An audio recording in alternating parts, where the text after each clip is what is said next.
بسم اللہ الرحمن الرحیم۔ السلام علیکم ناظرین اکرام، آج میں آپ کے سامنے قیامت کی چند چھوٹی علامات بیان کروں گی۔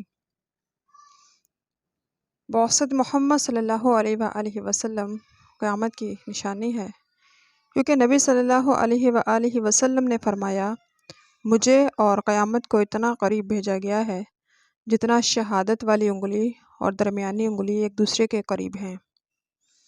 عہد رسالت میں چاند کا 2 ٹکڑوں ہونا بھی قیامت کی ایک نشانی ہے، جیسا کہ ارشاد باری تعالیٰ ہے، اقتربت الساعۃ وانشق القمر، سورہ قمر آیت نمبر 1۔ قیامت قریب آ گئی، چاند پھٹ گیا۔ حدیث میں ہے کہ اہل مکہ نے نبی صلی اللہ علیہ وآلہ وسلم سے کسی معجزے کا مطالبہ کیا تو آپ صلی اللہ علیہ وآلہ وسلم نے انہیں چاند 2 ٹکڑے کر کے دکھایا، اور ایسا 2 مرتبہ ہوا۔ نمبر 3، فتنوں کا ظہور ہوگا۔ فتنوں کی شدت میں اس قدر ہوگی کہ رسول اللہ صلی اللہ علیہ وسلم نے فرمایا، اندھیری رات کی مانند فتنے نازل ہونے والے ہیں۔ آدمی صبح کو مومن ہوگا اور شام کو کافر ہو جائے گا، اگر شام کو مومن ہوگا تو صبح کو کافر ہو جائے گا۔ لوگ دنیا کے کچھ سامان کی خاطر اپنا دین ایمان تک بیچ ڈالیں گے۔ ہر آنے والا زمانہ پہلے زمانے سے برا ہوگا۔ نمبر 5، قیامت کے قریب یہ عالم ہوگا کہ ایک آدمی دوسرے آدمی کی قبر کے قریب سے گزرے گا تو تمنا کرے گا کہ کاش اس کی جگہ میں ہوتا۔ قیامت سے پہلے جھوٹے نبیوں، دجالوں کا ظہور ہوگا۔ ہر ایک جھوٹا ہونے کے باوجود یہ دعویٰ کرے گا کہ وہی اللہ کا نبی ہے۔ اس کے بعد علم مٹ جائے گا، ہر طرف جہالت چھا جائے گی۔ نمبر 8، اللہ تعالیٰ لوگوں سے زبردستی علم نہیں کھینچیں گے، بلکہ علماء کو کھینچنے کے ساتھ علم بھی کھینچ لیں گے، حتیٰ کہ کوئی عالم باقی نہیں رہے گا۔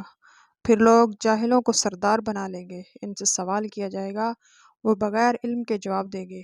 نتیجہ یہ نکلے گا کہ وہ خود بھی گمراہ ہوں گے اور لوگوں کو بھی گمراہ کریں گے۔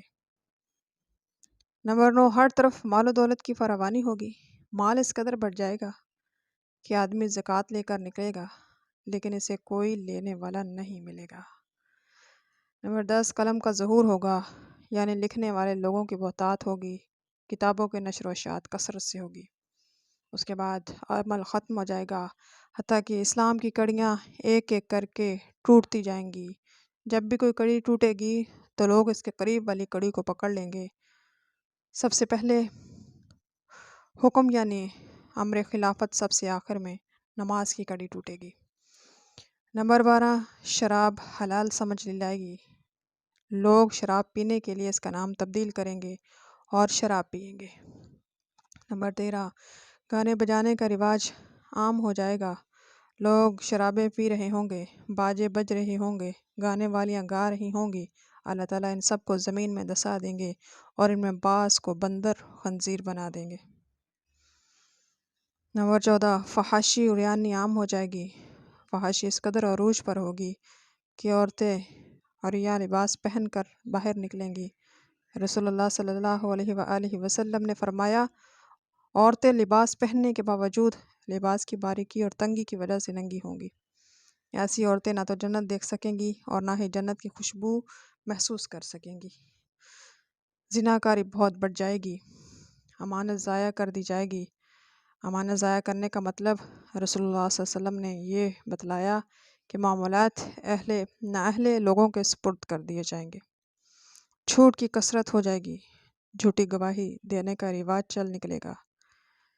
انسان یہ پرواہ نہیں کرے گا کہ اس نے جو مال حاصل کیا ہے وہ حلال ذریعے سے ہے یا حرام۔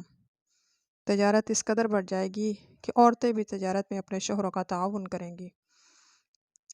لوگوں میں ہمسائے کے ساتھ برا سلوک کرنے کی غلیظ خصلت پیدا ہو جائے گی۔ لوگ کنجوس، حریص اور بخیل ہو جائیں گے، حق بات کو چھپایا جائے گا۔ بوڑھے شخص سیاہ خضاب کے ذریعے بالوں کو رنگ کر جوانوں کی مشابہت کریں گے۔ شرک بہت بڑھ جائے گا، حتیٰ کہ اس امت کے لوگ دوبارہ بتوں کی پوجا شروع کر دیں گے۔ بدعات، خرافات کا دور دورہ ہوگا۔ رسول اللہ صلی اللہ علیہ وسلم قیامت کے دن حوض کوثر پر لوگوں کو پانی پلا رہے ہوں گے۔ کچھ لوگوں کے آپ صلی اللہ علیہ وآلہ وسلم تک پہنچنے سے پہلے ہی گرفتار کر لیا جائے گا۔ تو آپ صلی اللہ علیہ وآلہ وسلم فرمائیں گے یہ تو میری امت کے لوگ ہیں۔ جواب ملے گا آپ کو معلوم نہیں انہوں نے آپ کے بعد دین میں کیا کیا نئی باتیں نکال لی ہیں۔ مساجد میں خوب تنظیم و آرائش کا کام کیا جائے گا، حتیٰ کہ لوگ مساجد کے زیب و زینت میں ایک دوسرے پر فخر کریں گے۔ صرف جان پہچان والوں کو ہی اسلام کیا جائے گا۔ زمانہ قریب ہو جائے گا، حتیٰ کہ سال مہینے کی مانند اور مہینہ ہفتے کی مانند تیزی سے گزر جائے گا۔ شاید یہ انسانی مصروفیات بڑھ جانے کے باعث ہوگا۔ لوگوں پر کچھ ایسے سال آئیں گے جن میں ہر طرف دھوکہ ہی دھوکہ ہوگا۔ جھوٹے کو سچا سمجھا جائے گا اور سچے کو جھوٹا، خائن کو ایماندار سمجھا جائے گا، ایماندار کو خائن سمجھا جائے گا۔ لونڈی اپنے مالک کو جنم دے گی، قرآن کو بھیک مانگنے کا ذریعہ بنا لیا جائے گا۔ لوگ قرآن پڑھیں گے اور پھر اس کے ذریعے لوگوں سے سوال کریں گے، حالانکہ رسول اللہ صلی اللہ علیہ وآلہ وسلم نے قرآن پاک پڑھ کے اللہ تعالیٰ سے سوال کرنے کا حکم دیا ہے۔ بلند و بالا عمارتیں بنا کر ایک دوسرے سے مقابلہ کیا جائے گا، اگرچہ ضرورت کے لیے بلند عمارتیں بنانا بھی جائز ہے، لیکن یہ عمارت صرف مقابلہ کرنے، فخر و ریا کے لیے بنائی جائیں گی۔ بازار قریب قریب ہو جائیں گے، یا تو ایک بازار دوسرے بازار کے قریب ہوگا یا گلی محلے میں بازار ہوں گے۔ قتل و غارت، خون ریزی بڑھ جائے گی، غریب امیر ہو جائے گا، حتیٰ کہ ننگے قدموں والے، ننگے جسموں والے، بہرے، گونگے، انتہائی مفلس نادار لوگ زمین کے مالک بن جائیں گے۔ سیاہ فام چرواہے آپس میں عمارتوں پر فخر کریں گے۔ دین و ایمان کو دنیاوی اعمال، دنیاوی اغراض مقاصد کی عوض بیچ دیا جائے گا۔ موت اچانک آیا کرے گی، جیسا کہ آج کل ہارٹ اٹیک کے ذریعے ایک صحت مند آدمی بھی اچانک موت آ جاتی ہے۔ امر بالمعروف نہی عن المنکر فریضہ ساقط ہو جائے گا۔